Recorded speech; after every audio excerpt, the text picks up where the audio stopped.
What an incredible journey this has been. Last night, Shannon and I were at a Russian Orthodox Church,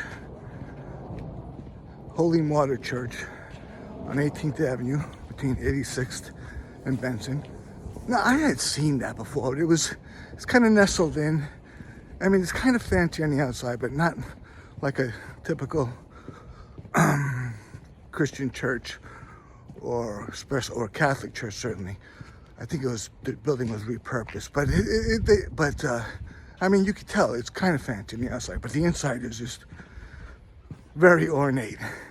They're very high church, very similar to the Catholic. I mean, actually, they're two sides of the same coin.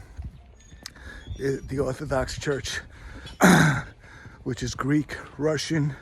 There was a schism, like in 500 or the year 1000, around there, and one stayed with the leader in Rome, the Pope, and the others used bishops, local bishops or regional bishops, to be in charge. That was the schism. And then the East was this Eastern Orthodox Church.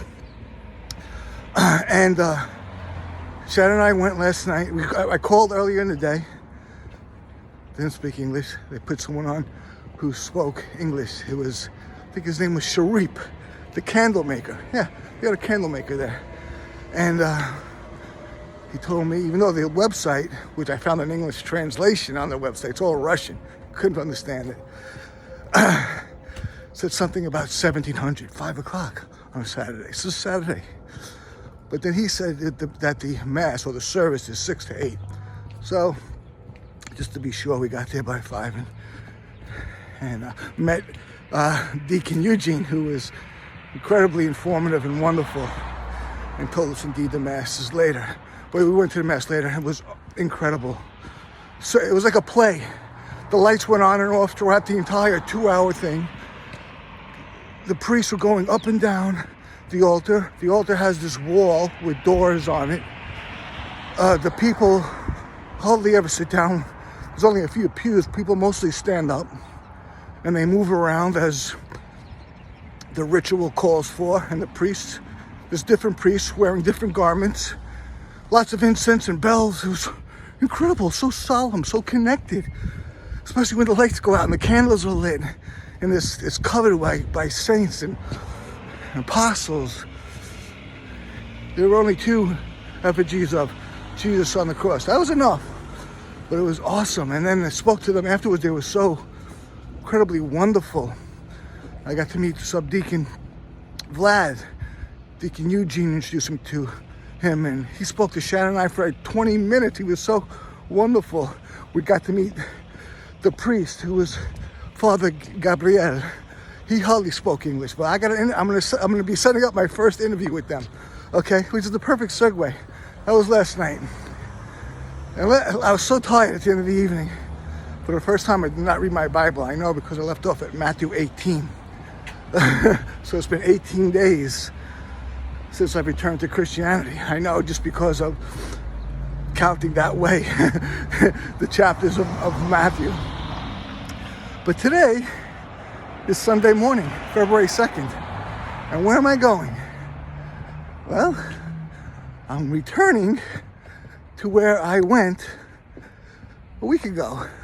Sunday, for the first time ever, I think it was the first time ever, I set foot in a Baptist church. And it was incredible. I haven't fully documented on the channel, as I will, just as I had described how I'm going to do it.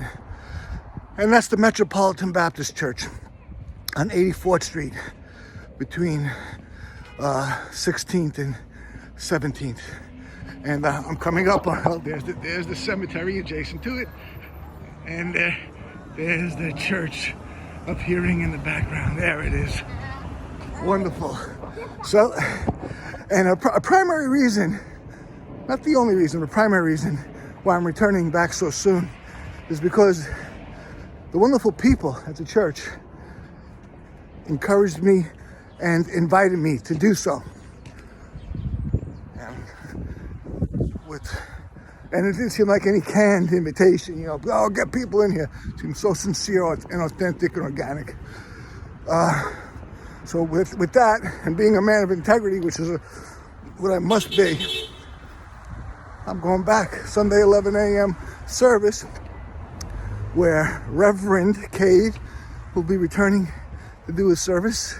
And I'll meet my new friends, Michelle, Nick, a couple of others. Jeff, the senior bishop, I think.